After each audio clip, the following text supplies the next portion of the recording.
And boom, according to that, I am live. Welcome, this is Tokyo Tonight. Slight crashes, I was adjusting the screen just now, but all good. Good to see you, Aaron. Good to see you in there first. And Odie Jr., good morning. Indeed, you are the early bird crowd. Good to have you in here, especially people tuning in from the US. Good to see you in early.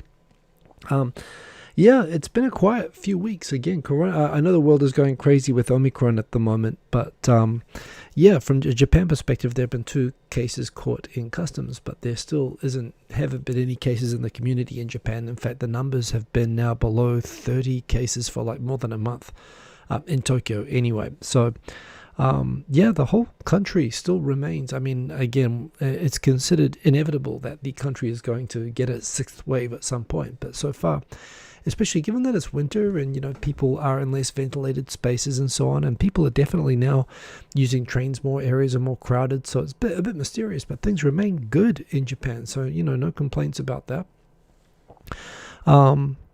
And yeah, some interesting news tonight actually that apparently noroviruses, particularly like kids, like stomach flus, are increasing. And apparently the reason for that is that everywhere in Japan right now, whenever you go into any shop, as well as the fact that everyone wears masks and everyone is pretty much vaccinated that can be vaccinated, there's like alcohol spray in the entrance to every shop everywhere. But apparently, because people are using the alcohol sprays everywhere, I mean, every time you go out, every shop you go into, you use the alcohol spray on your hands.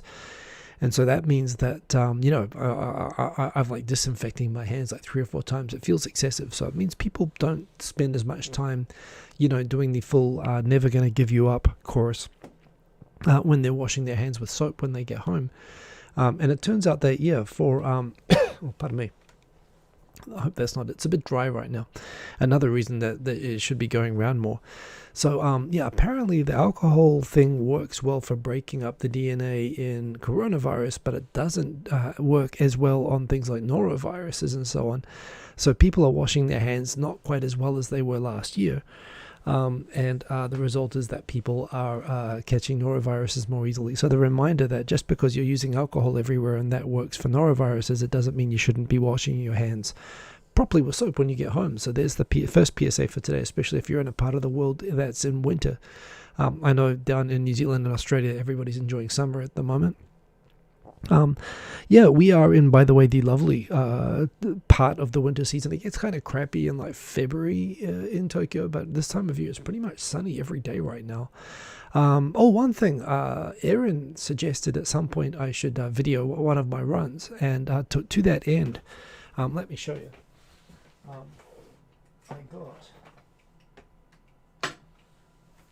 I got this fella for myself. It was on the Black Friday sales, and kind of as a delayed birthday present to myself. I got this with the standard selfie stick from the maker, which is invisible if you put it on the video. And yeah, I took it out for as well as getting a new pair of shoes, which are really great, really fast.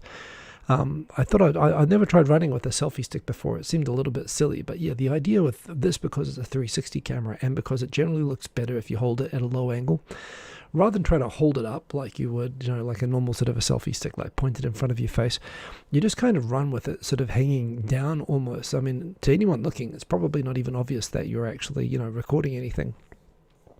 And so you just sort of let gravity sort of support it and just hold it like this. And even though you're like wobbling and running and all over the place, amazing. The quality is great. The stabilization is amazing. As you can see from the videos, if you look on my Twitter or my Facebook or my Instagram, you can see these.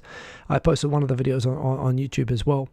But looks really fantastic. And so the fact that, 1, it's like super stable and super smooth. 2, you can take the same video, and I took the first video of it showing me running the whole time, and then I went back to the same video, and then I showed the same video again, except I pointed the camera forward, so it was the same run pointing forward. Just amazing. And again, the quality, I understand if you look at this on a computer with proper editing, the 360 software, the problem is it's trying to capture not just what's in front of you. I mean, this is a 5.7K. It's better than 4K, but that's spread all around. So basically, you're talking about at any given time, you know, it's that spread across like 9 screens. So you're actually, you know, not getting that high resolution in every single capture. And that was, in the end of the day, the problem with the Ricoh one that I was, the Theta that I was using before. But look, on mobile, when I'm looking at this on Instagram and on my mobile, and which is what I use to edit, the video looks great to me. So a lot of fun, and a big shout out to Aaron for the idea of doing that. Well, there are a couple of running routes I like to take, which I haven't taken this on. One that goes past Yasukuni Shrine, and one which actually, when I'm up to it, when I'm fit enough, I might run to the palace and do a lap around the palace. The palace is 5k, but the full thing, if I throw it in, it gets close to like 20 kilometers. So if I'm up to it one day, I'll do that. But it's actually, this is so far I'm actually really happy with it. I read some reviews and some were positive and some weren't so positive, and I wasn't so sure, but I thought, I'll try it out. But right now I'm really, really happy with this, and people can see the results, so that was kind of cool. That was another thing I did this week. See people rolling into the comments. Ada Void, good to see you, Ada Void. We've got you in there from Arizona, I believe. Good to have you with us. We've got Milena Perzibilic. I hope I pronounced that correctly. Hello indeed. Good to have you with us.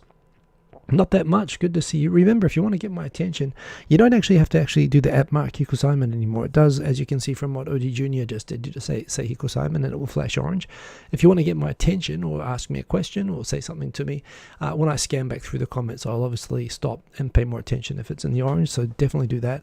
Black Tengu, good to have our representative from Greece back once again. Really, really miss. One thing about Tokyo is that there's quite a few.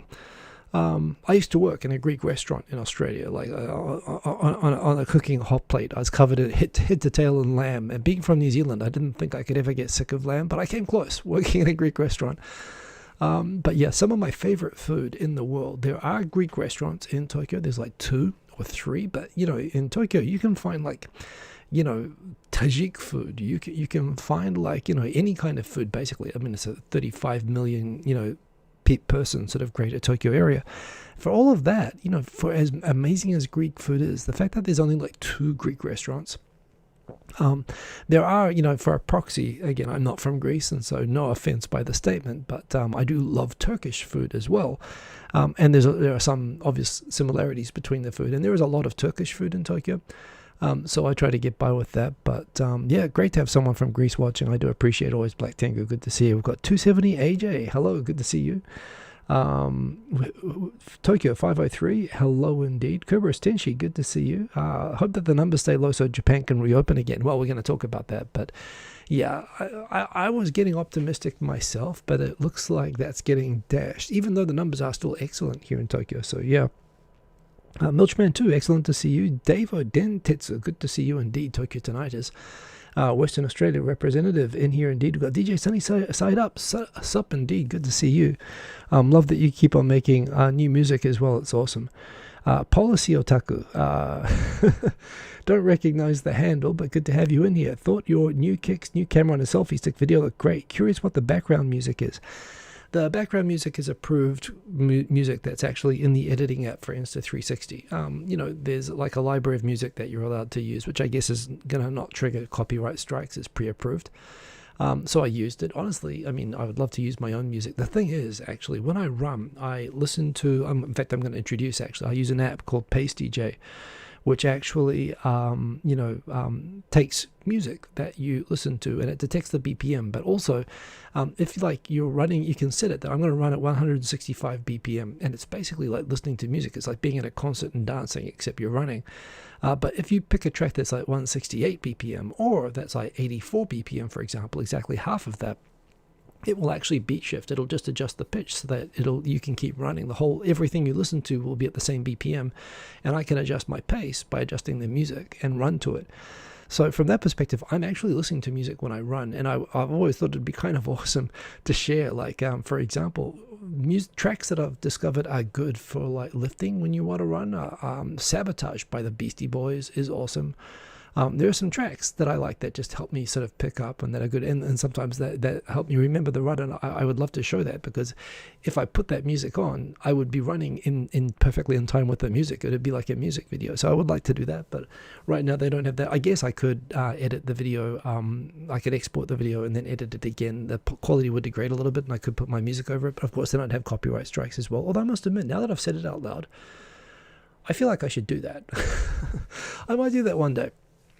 I think if I put it on YouTube, if it's not monetized, then they've got the choice. They could either strike it or they could just claim the monetization. I don't want a copyright strike on my channel, obviously, but if the music company is okay to leave it there, I think I get away with not having a strike. And certainly, I think it's mainly a problem if I try to monetize it. So now that you say that, you've just made me think, Policy Otaku, that yeah, indeed, maybe I'll do that in future. It'll be kind of fun anyway.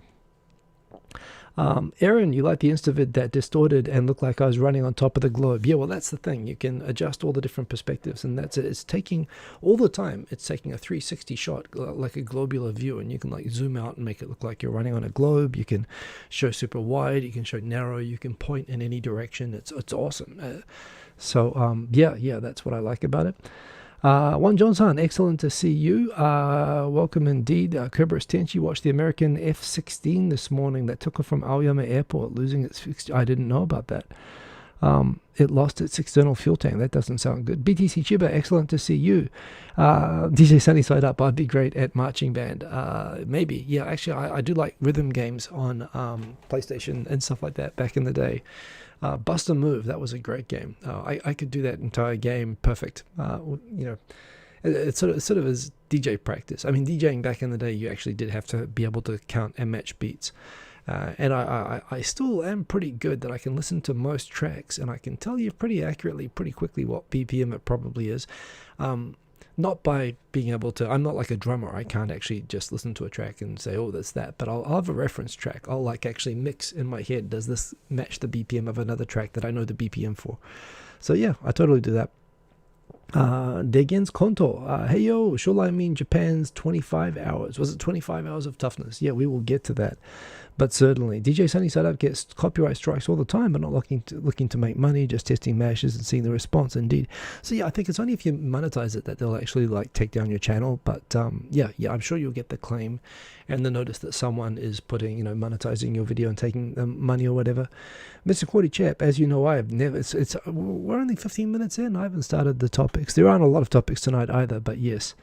Mr. Quality Chap, count and match beats using vinyl. That's what I do. Well, that's what I learned how to do. So that's basically, now I might as well be a horseshoe maker.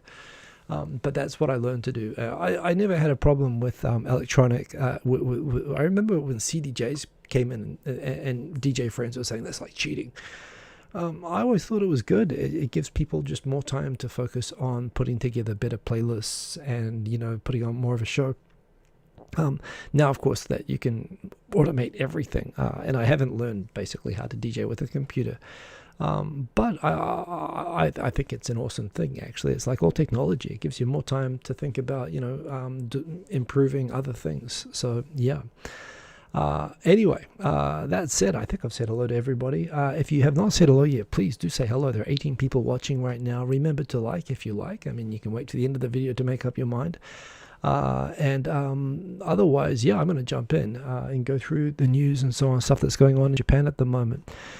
So yeah, first thing, actually, I do have to mention, I just mentioned before how like I run to music. It was actually something that just by coincidence came up in the chat right now. So I use this app called Pace DJ. I think it's, you know what, is this on, this may very well be on Android as well.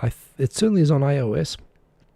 And it was made a couple of years ago, and I noticed, I've just realized now the page has been updated, 2021, but it looked like the page and the social media and everything hadn't been updated for a couple of years. And yeah, there was a bit of a bug with the app. It was kind of just a small thing that was sort of annoying me, but there was a thing where some of the half-time music, it was playing at double speed, it was beat shifting it wrong. And so I hit them up on Facebook and said, hey, I love your app. I use it on every run. But there's this thing. Could you fix it? And they were like super responsive. They got back to me and they said, share the logs.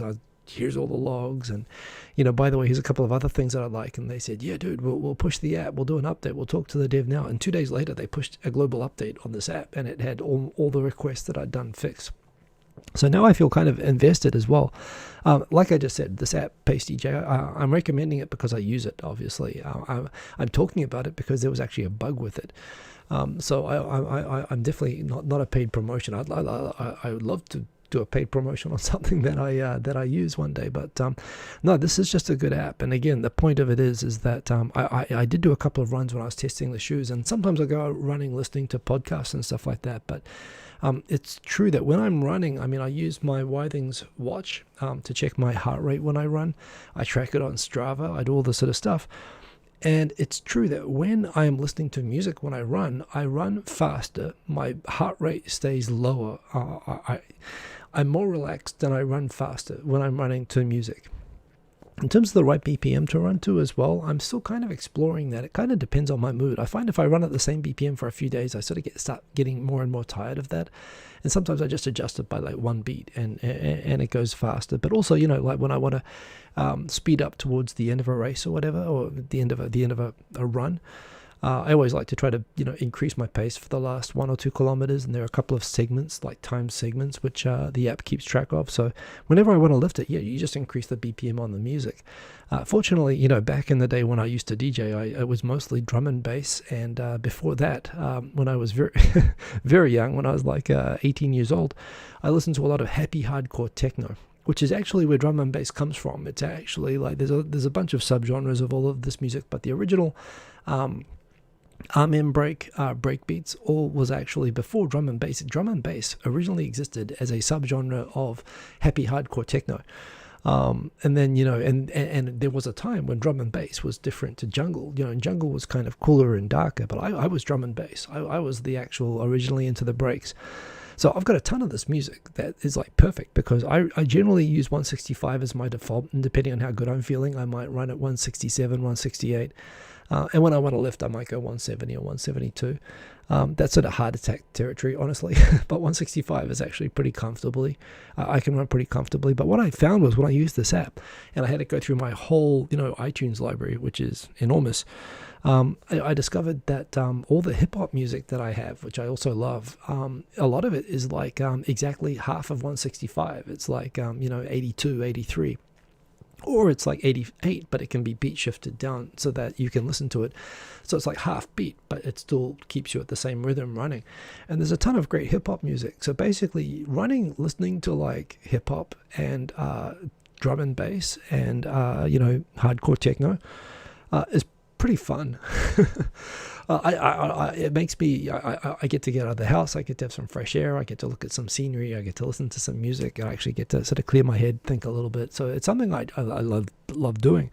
That's why I got the selfie stick. That's why I got the Vaporfly shoes that I will show off. But I did get the fancy Nike shoes that all the, you know, Kenyan runners, I thought they might be wasted on me, but I did take them for a run. And yeah, they don't make it easier to go faster at all, but they do make you go faster because I've discovered they're a little bit like a high heel in a way. They keep you like in a taking off position. Your toes are down and your heel is up, and the carbon fiber insole just basically means that where my regular New Balance shoes that I love, you know, you're just sort of plodding, and if you go up on your toes, you go up on your toes, and if you go flat, you go flat. But what the Nike shoes do is they keep you kind of on your toes the whole way, like you would if you were going for a burst. They like don't let you run flat-footed. They force you to run on your toes, which actually means, you know, you're running faster, but you're getting as tight as if you're running faster in the old shoes. It's like they're just forcing you. It's like they're kicking you up the ass to keep running.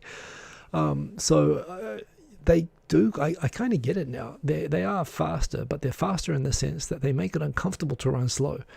But of course, it's also uncomfortable to run fast. So, but they're great shoes, actually. They are comfortable to run in terms of how the feet feel. It's another reason I should take them for a longer run, actually. So, yeah, all the running kit actually did a bit of adventure this week. I will do a video. I was thinking someday on my running kit setup, because now I use kind of a bunch of stuff. I mean, running should be like the simplest thing, right? Just put on some sneakers and some shorts and a shirt and go out for a run.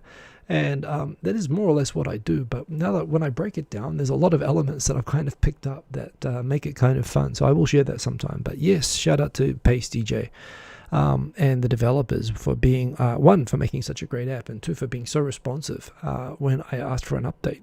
So kind of cool. Into the comments. One Johnson, late 90s through early 2000s, I'd listen to 95% drum and bass. I assume from your handle name you're a man, in which case I'll say good man. I was exactly the same. That was me as well. More late 90s. I mean, the classic period for drum and bass. Although it is fascinating when I got back into listening to music like the last year or so, that it's one of those genres. There's a great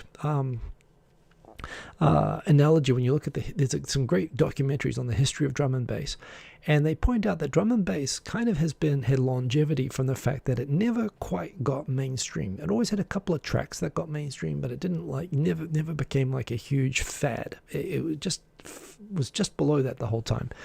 And you contrast that with dubstep that came in the early 2000s and 2010s.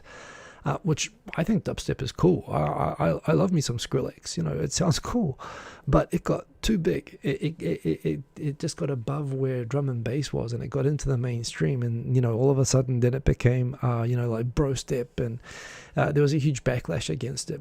Same happened with two step, which is another awesome genre. But drum and bass, the fact that there still is so much great drum and bass being made now, and which is also great for my jogging. It means that if I listen to the charts, I can still download a whole bunch of music, either hip hop or modern drum and bass, that I can run to, which is great. And it's good music. Fascinating. They're great genres anyway. So very, very glad to hear that you're into it, Wanjon-san. Odie Jr., yes, indeed, into it like that. Degen's Konto, run exclusively to Linkin Park songs. No idea about the BPM. Well, you know what? I mean, I don't know Linkin Park BPM, to tell you the truth, but it's probably around 160. I mean, or 80, however you count it. Barry Convex, for me, running is podcast time. I wouldn't have time to listen to the podcast otherwise. I've definitely done that. I've listened to podcasts. I've even had good paces doing it. It's quite fun to do, and I've been tempted to stick with that. But I have found when I've gone back to running to music, the good thing about running to music is it helps sort of empty the brain. But I do enjoy running to podcasts as well, so I get it. The like button has been intimidated. We've got DJ Sunny Side Up. That is the time with me when I bicycle commute. It is like therapy. Amen, DJ Sunny Side Up. Me too. And commuting by bicycle in Japan is awesome. Apart from the fact that you just don't have super aggressive drivers, at least not around Tokyo. Some parts of Japan you might, but in New Zealand, you get a lot of really road rage types. You get it in UK as well. I think it's a UK culture thing. But yeah, and the fact that it's super flat, so it is definitely something you can do in Japan. The Linksy project, good to see you there in the chat. I should do a music-based show. Originally, that's what I thought I'd do. I originally, actually, if you look at my very oldest vlogs, I would vlog while playing my vinyl records in the background and flashing up in the corner, here's the record that I'm playing. I thought I'd do it like a sort of news DJ show. Now my records are all in boxes over there, as are the Technics. And honestly, well, I'm kind of getting back into it lately, so I am listening to a lot of good music. Maybe I'll do a sum up on music that I like from this year and that I recommend, based on my personal taste, of course. But maybe I'll do that. It's actually not a bad idea. Thank you for the suggestion, Lindsay. But I certainly critiquing new music is something I'm actually enjoying a lot lately. Anyway, into the news from this week in Japan. So first one, down the bottom here, the 24 hours of toughness. Basically, Kishida-san, the new prime minister, when Omicron, first of all, it was so good. It was like first of all, there was a couple of weeks of hope, where they were starting to increase that basically after this long freeze, foreigners could come into Japan. I have friends who are waiting on work visas to come into Japan to work at my work, and been waiting for 18 months. Some people for like 21 months at this point. And finally, it looked like things were going to move, and things were moving, and flights were increasing, and travel was finally, people were coming in, and there was a quarantine system set up, and cases were low. And then Omicron happened, and the moment that it happened, the government actually, for the first time, suddenly announced that they are banning all entry into Japan of all people, not just of foreigners and foreign residents. The thing is, until now, no matter how bad it got, Japanese abroad have always been able to come back to Japan. It's not like New Zealand and Australia where even citizens were banned from re-entering. Some people pointed out the irony of this, that there are a lot of non-Japanese with perfectly good, humanitarian reasons to want to be allowed back into Japan or to leave the country and to come back, just the same as Japanese. But, the idea that only foreigners are going to bring the disease in was obviously wrong. It's been brought in by Japanese people every time who have gone outside of the country and come back. as was the case with the 2 Omicron cases right now, a diplomat to Namibia, and a Japanese person who went to Peru and came back with it. So it's Japanese people who bring it in, but in spite of that, not only has Japan had really lax quarantine, where they've just asked Japanese people coming back into the country to voluntarily stay at home for a week and not go anywhere, which most people, it seems like, were ignoring. There were no quarantine facilities, but yeah, they basically blanket banned, for a time, even permanent residents like myself were not allowed back into the country. They just blanket banned foreigners, and they had this kind of lax system with Japanese, and it didn't really make logical sense. But but there again, if you're going to extend greater rights to people, of course, you extend it to your citizens. It was funny how in Australia, again, looking at it from over here, kind of made sense in a way that you could say it would at least be consistent, because who's to say that a citizen is any more or less likely than a non-citizen to bring in a disease that could be picked up from the same place overseas. But of course, Australia didn't seem to mind locking out Australians anyway, given that what they were doing to each other, even within the country, with hard state borders being imposed. And New Zealand went pretty tough as well. So Kishida, within a day of Omicron being announced, said no more flights being allowed. And the immediate internet reaction to this, if you look at the comments, in fact, the original comments were just like overseas, when politicians acted tough and decisive and made prompt calls, something which has never been seen before with Abe and with Suga on COVID. Everyone, well, not everyone, most of the voices on Nichan on this site, there were around probably 70 to 80% of people were like, good job, say finally someone who actually does something to actually stop the disease coming in, and good job.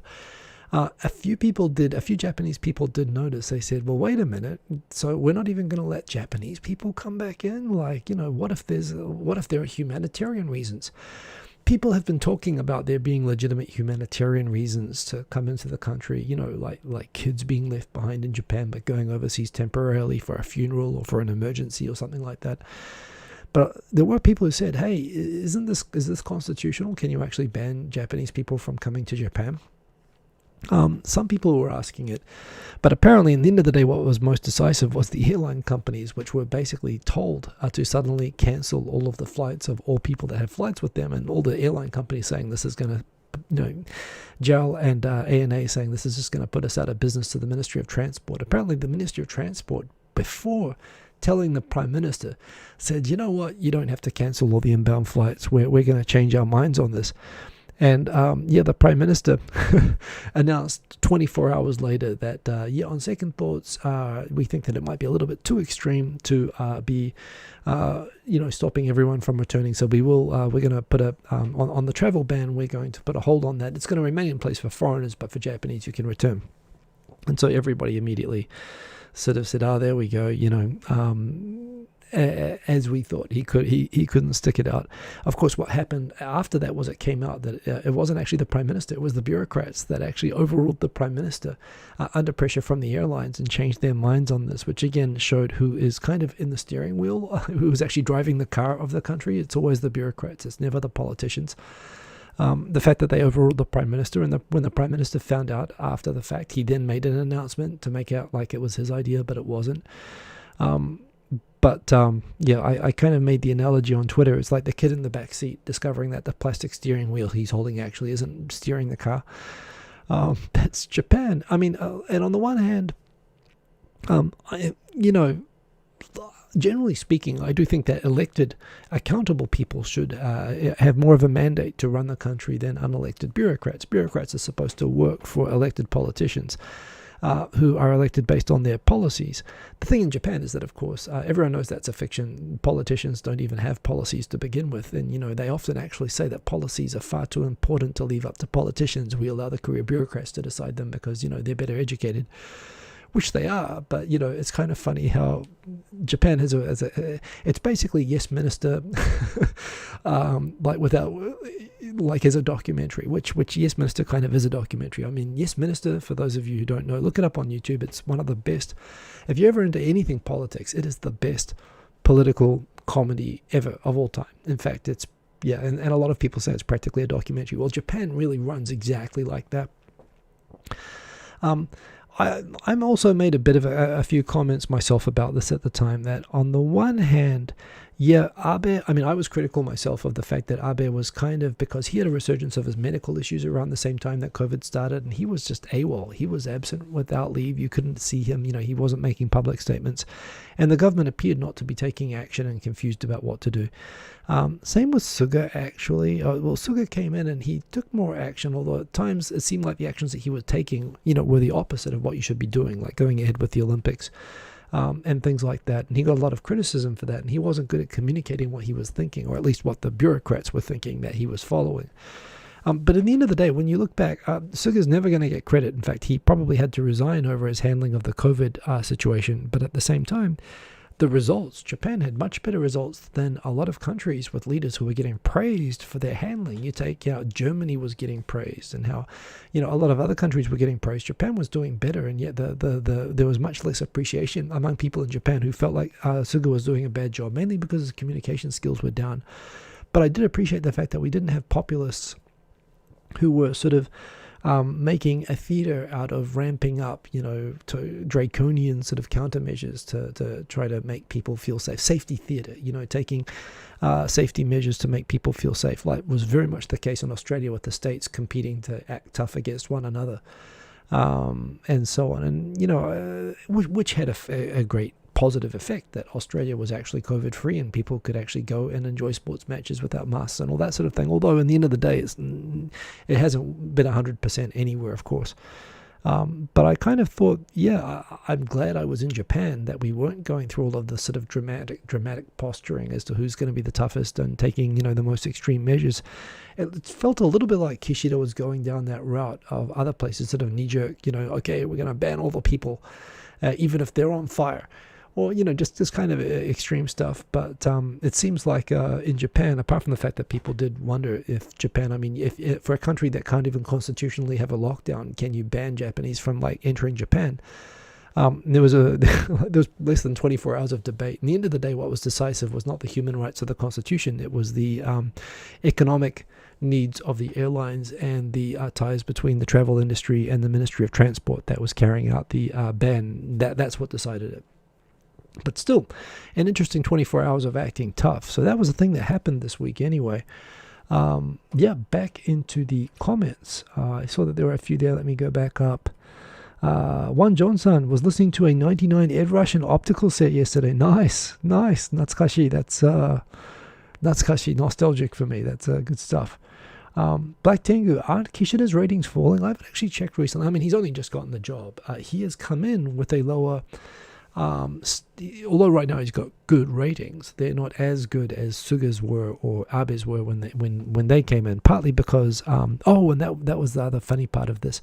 Partly because Taro Kono was way more popular as a preferred prime minister among the public and among LDP supporters than Kishida was. Kishida was like the institutional, factional chosen leader among the LDP factions. So he came in not as the first choice of the public among LDP people to take over as prime minister. And it was funny as well that as Kishida sort of backed down from his tough stance and reversed, which is, kind of awkward and embarrassing.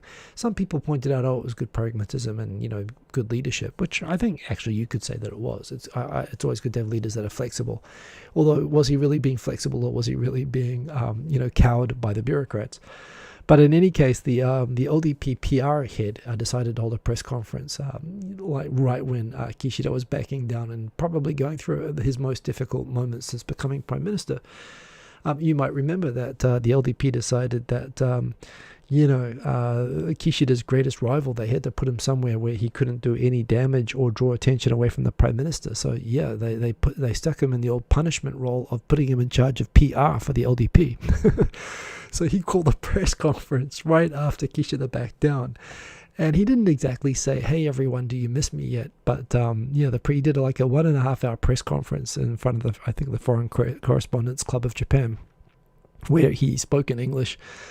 And he was talking about, and people were asking him questions about his like the Hanko reforms and the bureaucratic efficiency, and hey, why are renewables taking so long? And he said, oh yeah, the bureaucrats are running everything, and that's the problem, and we need to keep battling that. And basically, he kind of reminded everybody that he exists, and that he's very differently oriented on all the stuff to Kishida. So yeah, I don't understand how, and seriously, this isn't the first case. I know companies where people have like punished a problematic salesperson or whatever by putting them in a PR role, thinking that would be like a safe place to put them.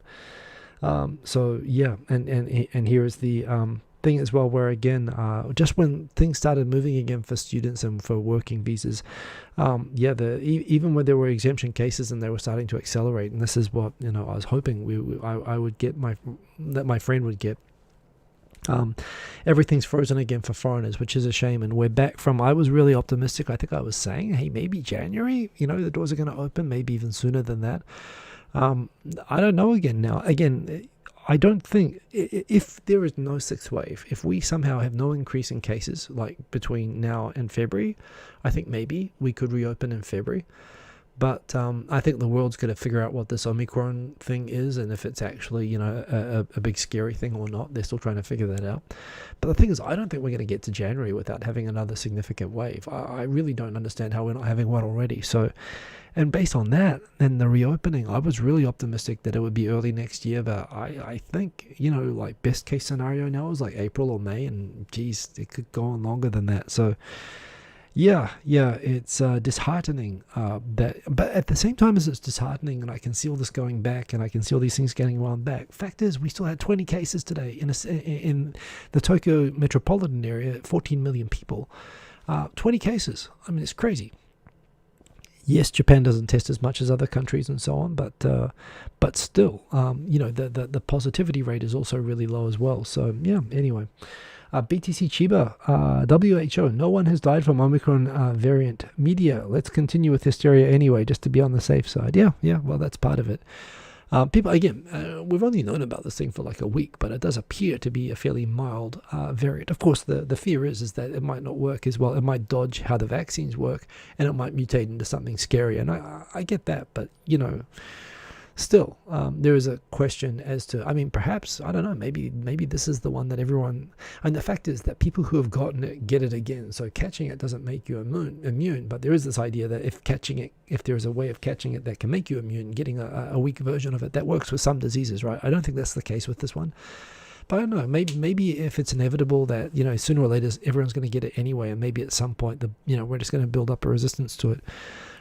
It is amazing what has happened with the vaccines, and the way that they've been developed, and the way that these things work, and the potential for them to be able to address not just COVID-19, but cancer and AIDS. Just the fact that we've figured out how to train our bodies to go and attack specific viruses. That's really, really cool, and I still am totally comfortable with the idea of getting around this with vaccines. People saying that they're going to wait for natural immunity, like that's not happening right now. So I'll leave the medical stuff to the medical scientists and hope that stuff doesn't get politicized like it is in some places. But yeah, but as you say, BTC Chiba, the freaking out thing is getting old. It got old a long time ago. And yeah, we just want information. Dan H, good to see you. Welcome into the chat as always. Good to have you in here. Dokiro, nice to have Dokiro. Welcome into the chat. Omicron variant just might be the national vaccine. There are no reported cases of deaths, and yet no reactivations of viruses once a year. Well, people have only known about it for a couple of weeks.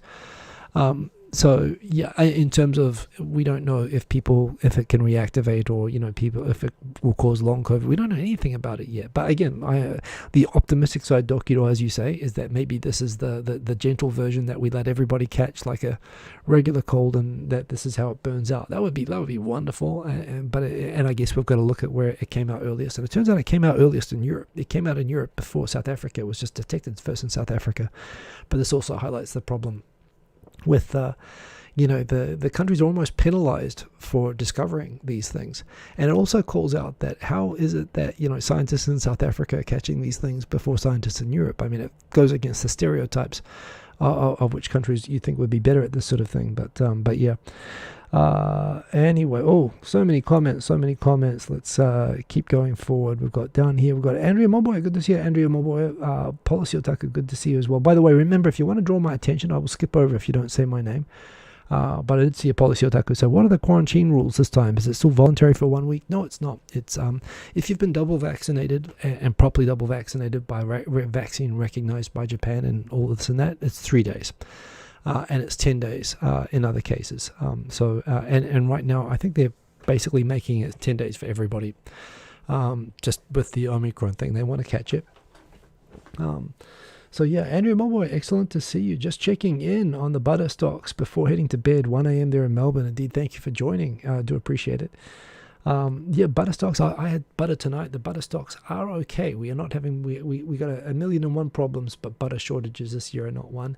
Had someone actually call me out on Twitter the other day and say, are you some sort of butter, some sort of dairy industry expert? I think I was talking about them being Stalinist again. I said, I know enough. I live in Tokyo. I go to the supermarket, and I know that they have shortages periodically, and I know that they're not allowed to import the stuff. That makes me an expert for all the purposes that I'm complaining for. The person on Twitter, the person disagreeing with me on the internet was not persuaded. But as you know, I am not dealing with this matter purely on logic. It's love and emotion that drives me. Might have to start my own dairy farm. Yeah, maybe pay for a farm or something like that. Get a bunch of robots like doing it. I don't know, how would you do that? Dan H, did I hear about the FT interview? I don't have a subscription to FT, so I've given up on even looking at it. Actually, I do look at Nikkei, so to the extent it shows up there. But so just to start out, I'm sure there's actually great articles on FT. They do good journalism, but I have not heard about the FT interview with Karen Makishima. She claimed the reason why Japanese tech companies have fallen behind was the strict laws and regulations. What are my thoughts? That's an interesting one. I do have thoughts on that. I have to always be careful. Among the many kind of not written rules, but I have like informal rules, and I'm always careful, obviously, not to go into too much detail about my current job. Your question entails something related to my current job, at least that I work in legal at a tech company. I mean, I can say that much. So, I do actually consider this quite a lot. You know what? As far as I can see, there are no, and in contrast to like Europe, and in contrast to Singapore and America, well, not America, but no, I disagree with that statement. Other countries have strict laws and regulations about the use of technology. Japan does not. The thing about Japan, however, is that the reason it doesn't have strict laws about technology is that to the extent it has laws about technology, the technology it has laws about are like 30 years old.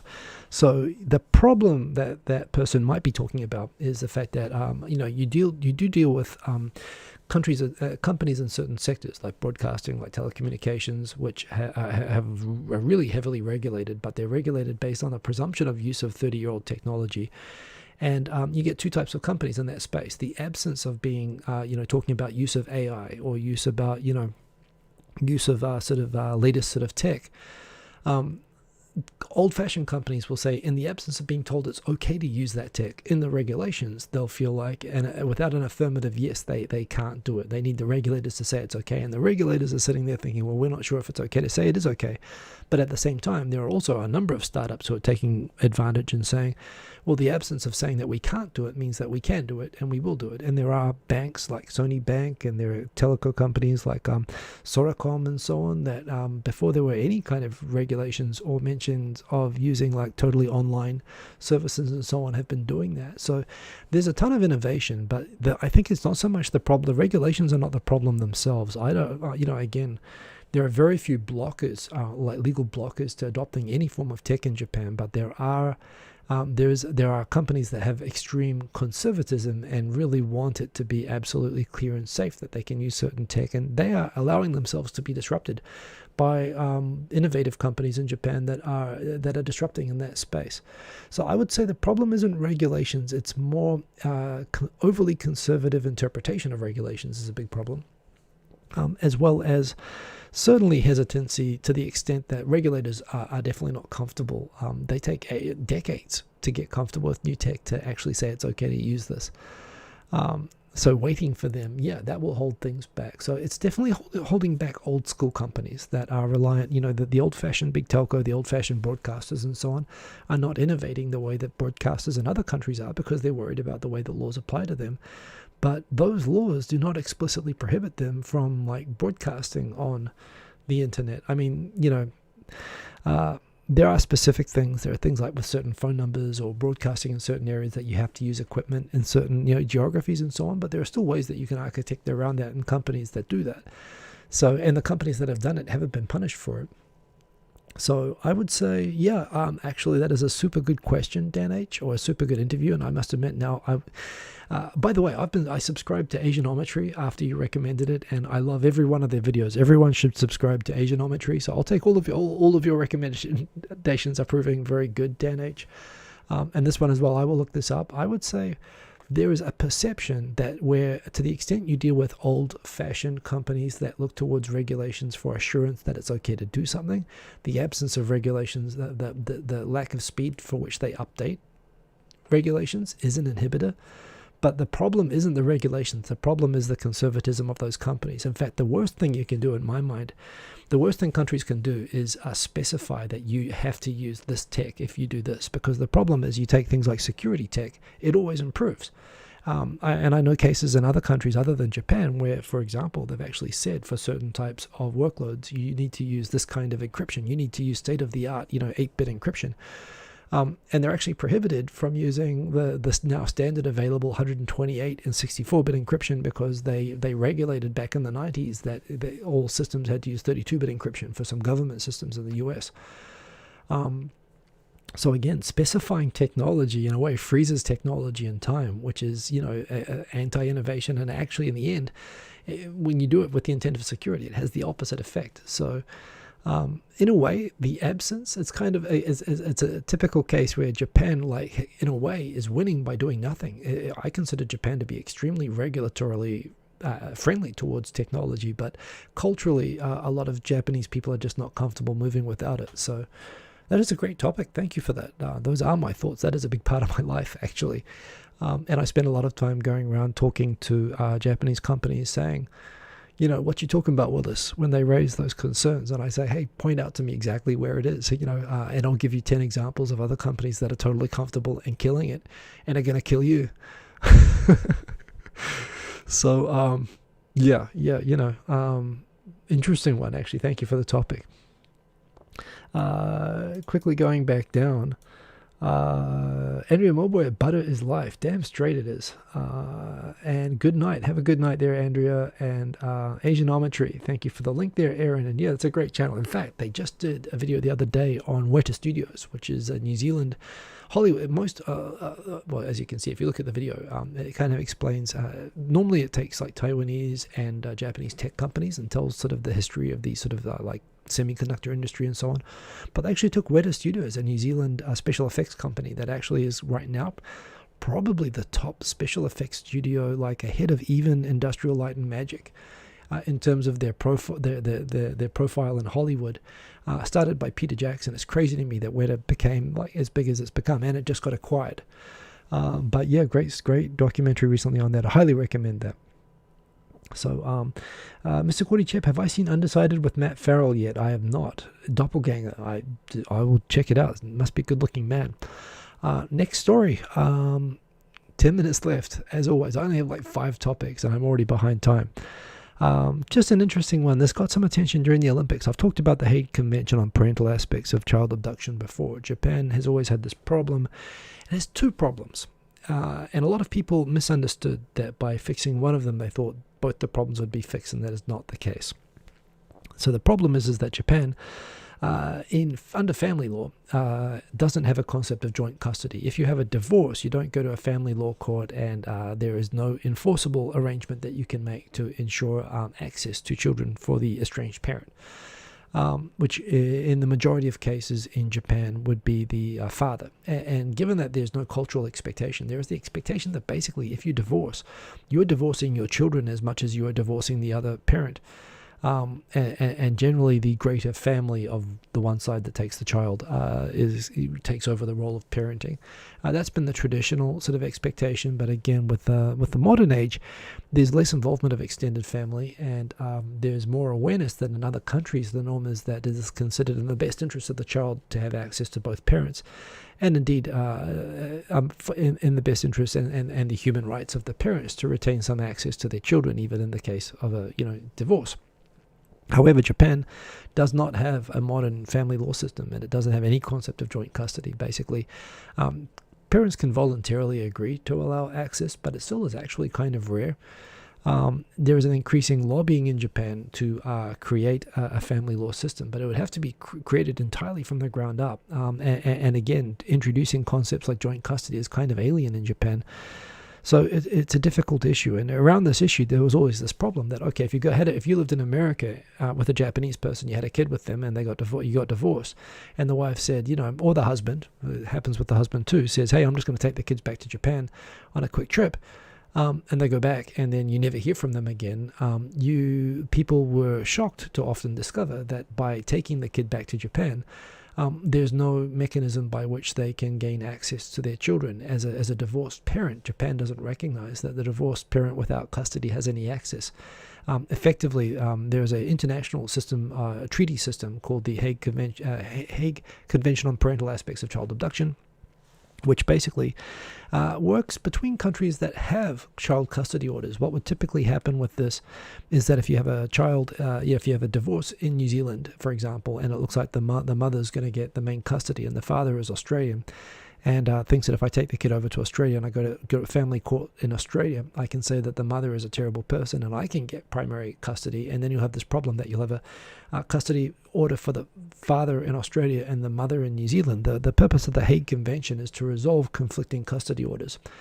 And the court actually has the powers in that situation to force the child to return to New Zealand and to sort it out based on there's a mechanism for resolving the conflict. So there's a long time, there are a lot of people, a lot of victims of parental abduction here who have lost all the rights of access to their kids. And a lot of people put all their eggs in the basket of believing that the Hague Convention would solve their problem.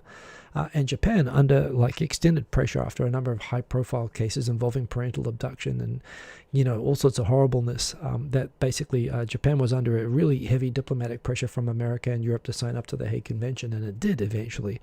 The problem being that even when it signed up, Japan doesn't have custody orders, and it doesn't have, even if Japan promises to enforce custody orders issued overseas, it doesn't have a family law system to enforce it. So it means that you have this problem that is sort of double problem, that Japan doesn't have any way to, even when it signed up to this treaty, it doesn't really have a way to comply with it. Plus, Japan itself, if you get divorced within Japan, whether you're Japanese or a foreigner, it doesn't matter. There is no custody system. Basically one parent gets all of it, and there's no way that an estranged parent can get a court order to force the other parent to give access. So that's the situation of this French citizen who lives in Japan and was divorced from their Japanese wife. And the Japanese wife is going through a divorce apparently at the moment with the father, and is withholding access to the kids. And this person did a hunger strike during the Olympics and actually met with the French President Macron. And the French government has decided to champion, and they've gone and said to Japan, you have to do something about this. But the problem is Japan doesn't even have a family law system or a custody system, to do anything around this. So interesting that this week France took this step. And this is considering that the father, I believe, still lives in Japan. So it's interesting that this is about a custody dispute involving both parents. One is a French citizen but lives in Japan. But since Japan was taking no action over this, France has issued an international arrest warrant against the mother for, basically harming the child, parental kidnapping in Japan, as the article says, where there's no concept of shared custody. So I think it's good that France is forcing the issue and drawing negative attention to Japan over this issue. Remember, this is not just an issue of foreign victims of Japanese. Increasingly, there is awareness in Japan, and there have been constitutional lawsuits, including there was a constitutional lawsuit last year by a group of plaintiffs in Japan claiming that Japan not having a custody system violated the human rights of residents of Japan, mainly Japanese people, although there was one foreign plaintiff to that. The Supreme Court said not having a family law system was not in itself unconstitutional, but they did recommend that, but the government should really sort that out. So they sort of made a recommendation without actually saying it was unconstitutional not to have one. It is a big cultural change in Japan. I actually commend the French for doing this. It's a bit of a stunt, honestly. The idea of issuing a kidnap arrest warrant over a custody dispute and a divorce happening in a different country is unusual, but there again it reflects the legal gap and the injustice that naturally happens routinely in Japan, and has been kind of explained away as a cultural expectation, but now I think Japanese parents as well are waking up to this. So it's a serious problem. It hasn't been fixed by Japan joining the Hague Convention. It should be fixed, and again, not just to protect foreigners, it's affecting Japanese as well. So interesting and sad case, but interesting to see that the French government's taken that step. Thank you for putting all the links in there, Aaron. Much appreciated. Milchman 2, do you have to pay alimony in Japan even if you can't see your kid? As I'm not an expert on divorce law, although I know people have been through it, as my understanding is that you normally pay a large lump sum. Not even a large lump sum, actually. It's pretty cheap to get divorced in Japan. So no, you don't have to pay alimony in Japan, is my understanding. You don't have to pay for maintenance. You'll normally pay a lump sum as part of the divorce settlement, but after that you have no rights, but also you don't have to pay for the kid. So if you, from the perspective of someone wanting to escape their responsibilities, and I think again this has been entrenched as part of the norm in Japan, I think Japan is actually good for dads that, again, more often dads than mums, or that could be either, that want to avoid responsibility for that. But typically there are voluntary alimony arrangements. Typically the divorce document itself is just an agreement drawn up between the parents, and they can agree to that. But as I understand, mostly it's a lump sum that you pay. So it's actually pretty cheap to divorce, and it's easy to divorce. You don't need permission or anything. You just fill out a form at the city council, just the same as getting married. But the implications of it are pretty heavy. And I think this is part of the problem, that more than 50% of international marriages end in divorce. Yet I would say that probably the majority of people from Western countries anyway that end up in these divorced marriages don't realize until they're in the divorce situation that Japan doesn't have a child custody system. That's why there's so much angst and so much uproar over the system not working so well.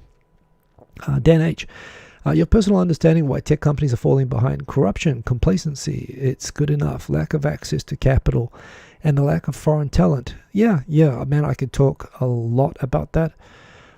Corruption in the sense that there is an oligopoly that is holding that back. Corruption, it's kind of bid rigging, and there's a pretty heavy control of enterprise technology in Japan by a small number of large IT companies that kind of deliberately withhold innovation because they're making money off legacy tech, and they're profiting from holding the whole country back. Yes, that is true.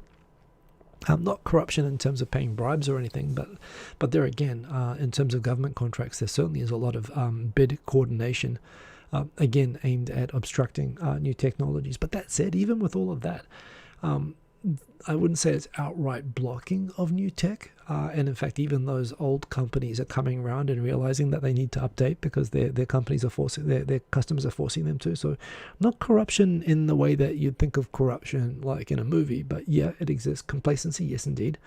Lack of access to capital. Although again, the great thing about newer technologies is that you don't need capital, as much capital as you used to, and that's actually why you have a lot of disgruntled people from those large tech companies going and start doing startups right now. It's why Japan is finally advancing, is that the capital requirements have dropped. And the lack of foreign talent, definitely a thing. Although I'd say also another big thing is the decrease in Japanese studying abroad. Is also a big factor as well. It's something that, that when Japan was booming in tech, everybody who was driving all those engineers were foreign educated. They didn't rely on foreign labor when Japan took over the semiconductor market, but they all studied abroad. Nowadays, in Japan, there's just not the motivation to study abroad. So a lot of insights there, I think, are accurate. Man, I could do a whole show talking about that. I probably should one day, actually. I kind of have to be careful because some of it touches. I could talk really. It'd be a good topic for a beer because I could talk very specifically about a lot of these things, and I have strong opinions on some of them. I think you're basically right, Dan H. But yeah, Sadiq, good to see you, Hadi. Good to have you with us, man from Florida. Anyway, diving back in, two more topics.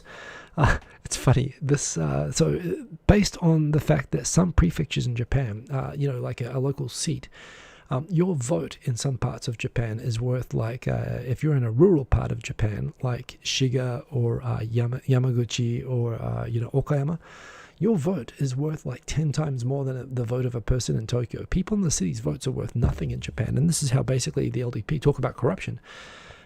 The LDP controls Japan by controlling all the small rural constituencies where they basically take urban taxpayer money and they spend it on needless public works projects that give everybody great paying local jobs and infrastructure in small towns, and kind of shafts Tokyo and the big cities in Japan. But this is just seen as also a good way to redistribute wealth in Japan and to prevent, what you get in a lot of countries where the large cities are overwhelmingly wealthy and well off and the rural areas are not. This is how Japan has sort of been successful in some ways, but it also is how the LDP has managed to maintain a monopoly in Japan through this disproportionate representation of rural areas over urban ones. The Japanese Supreme Court has found that situation to be unconstitutional and has told the government that it needs to correct the distribution of seats in order to lessen the disparity between different prefectures' representation. And the latest correction, which is definitely still not making someone's vote in Tokyo equal that of smaller prefectures, they are reducing the number of representatives from all of those blue ones that you can see. Those are all reductions. Yamaguchi, Hiroshima, Okayama are all losing a representative nearly in every case, completely represented only by LDP. And Tokyo is going to gain 5 more representatives. Nagoya is going to get 1 more. Chiba is going to get 1 more. Saitama, Kanagawa is getting 2 more. So they're reducing 10 seats and they're shifting those 10 seats basically to the more highly populated prefectures. Funny, when I posted about this on the internet, the biggest, strongest reaction against this came from someone in New Zealand talking about this is like all the money getting spent in Auckland. I'm sure every country has this, that Americans resent New York and Los Angeles getting all the tax money, and in New Zealand definitely there's a lot of resentment at Auckland just somehow taking up all the priority, and how rural towns get shafted. And I got a huge lecture on that.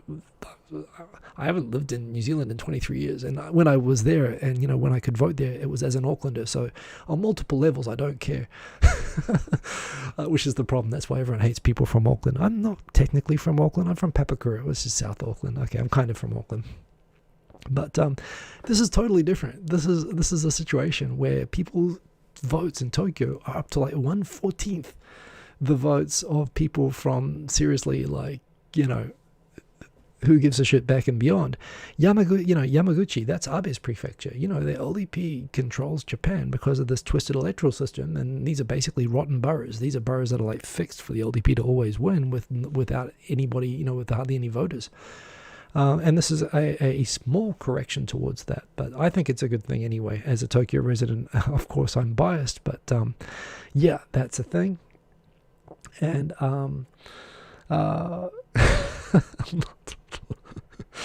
thank you, Mr. Korichep. I will campaign on that one day. Abe said that if China attacks Taiwan, Japan would be forced to defend it, because if attacking Taiwan would be like attacking Japan, it would disrupt Japan's security. The foreign minister, the ambassador in China was called in to say stop talking about Taiwan. And, everyone should point out to China that, no, people wouldn't talk about Taiwan. Basically, the idea that China's getting angry at anyone who says China shouldn't invade Taiwan, how about not saying that you're going to invade Taiwan, and then no one's going to say you shouldn't do it, just don't do it. So that's that. The other final stories we've got, James Webb Telescope is about to launch, and I am actually really stoked about this. In New Zealand, I subscribed to Astronomy Magazine that used to get shipped from America. It would take like 2 months to get to my house in New Zealand, but just the pictures from when the Hubble Space Telescope first went up was like my favorite magazine in the world. I was an astronomy geek as a kid. The fact that this thing has the Hubble has a, what is it? I think it's 1.5 meter mirror. Originally, by the way, super interesting when you think about the Hubble Space Telescope. That was a spy satellite that was basically, when it became outdated in the 1980s, the Department of Defense offered NASA 2 of them. And NASA said, yeah, we'll take one of them. And they said, well, you can use it on condition that you don't point it towards the Earth. You only point it towards space. But apparently the CIA or NSA or whatever it is had like 10 Hubble Space Telescopes that were all like pointed at the Earth, and they were outdated in the 1980s when they gave it to NASA to use as an astronomy telescope, and it became the most amazing scientific tool in astronomy and arguably in all science ever when they just turned this one outdated spy satellite around. They could have just take all 10 of them, put them together, make them into a big massive space telescope, and can you imagine what we'd have done? So yeah, they're finally, based on just how amazing Hubble was and how much it just changed science completely, they've got the 6.5 meter, aperture mirror on this enormous James Webb Space Telescope that is going to be able to see broader spectrum of light. It's basically going to have something like, in fact, you know what, I think Hubble is 2.5 meters, but it works out that the total area of the mirror is like 6.5 times. So it's going to be crazy when it's going to take like a month for it to transform when unfold when it gets into orbit. But this thing is about to be launched in December, and like in February when this thing starts pumping out photos, we can actually see possibly like to the edge of the universe with this thing. I mean, we're close to it with Hubble in many ways already.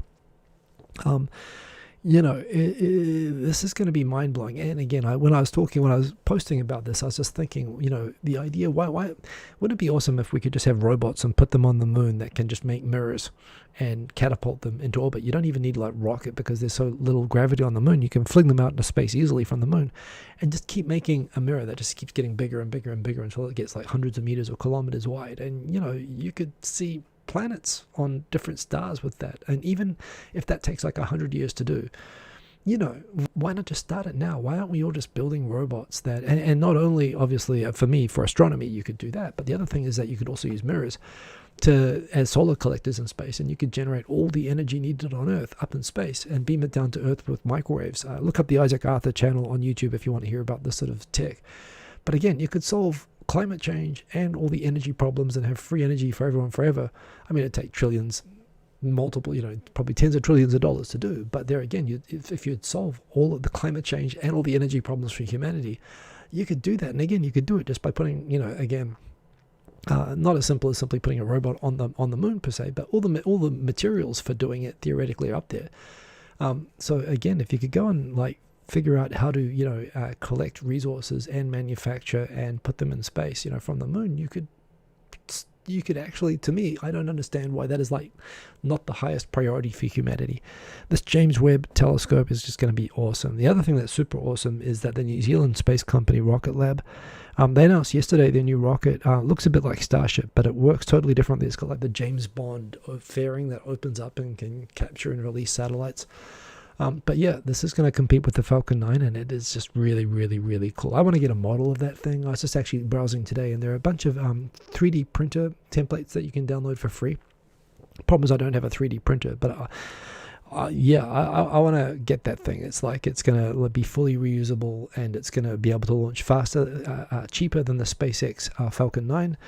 And it just blows my mind that there's, that on the east coast of that New Zealand is doing, that a New Zealand company is doing, basically is about to become a serious competitor to SpaceX. It's just really, really cool. And finally, Toyota is announcing that, yes, they're going to make their whole Western European lineup carbon-free by 2035. Oh, why is it taking so long? I mean, even Ford and GM realized that they were going to be screwed, and they suddenly announced in a couple of years that they're moving to electric lineups. I know that that Toyota's bogged down by its supply chain, but yeah, better late than never. Isaac Arthur is awesome indeed. Darth Vader rocket, yes indeed. I am 10 minutes over, as I normally am, even though I hardly had any topics tonight. Many thanks, as always, to Dan H. for the awesome topic suggestion. Kron, good to see you. I live in Who Gives a Shit Back and Beyond. Hey, if you know New Zealand, by the way, maybe you want to look this up. I used to live, so whenever anyone accuses me of being a snobby big city Aucklander, the reason I'm into astronomy is I used to live in a town when I was a kid called Waihuru, known by people in New Zealand as the worst town in New Zealand. It's famous because it makes the weather news. In summer is the hottest, and the winter is the coldest town. It's at a high elevation. It's in a military training zone. And they put it there because frankly, no one cares about blowing the town up. That's why they put it there. That's why they made that a military town. I lived there as a kid. It was actually quite nice. But yeah, believe me, I've lived in the middle of nowhere. So I know what it's like. But yes, politically, I'm definitely in favor of big towns. Anyway, I'm going to let that go. Crown, thank you for joining. Remember, if you enjoyed the show, please leave a like. I do appreciate it. If you haven't subscribed, please subscribe. It does help the channel. I'm not monetizing anymore. No ads. So believe me, all this show is running purely off the vibes. So please share the vibes. I do appreciate it. I've got nothing better to do. I'll be back here next week. Remember, you can follow me on Twitter. I'll see what else I can do with the Insta360. Check me out on Twitter, Instagram, Facebook, because I'm on everything. It's pretty simple. If you want to follow me, and stay safe, everybody. Have a good week. And shameless plug from Aaron. You edited a spicy curries review for a small YouTuber. Check it out there if I'm bored. I'm going to check that out right now. I'm going to open that in a different window. Boom. So I'm going to watch that right after the video. Thank you, Aaron, for moderating as always. Thank you, everyone, for watching. Have a good week. Stay safe. Boom. Peace. Have a good one.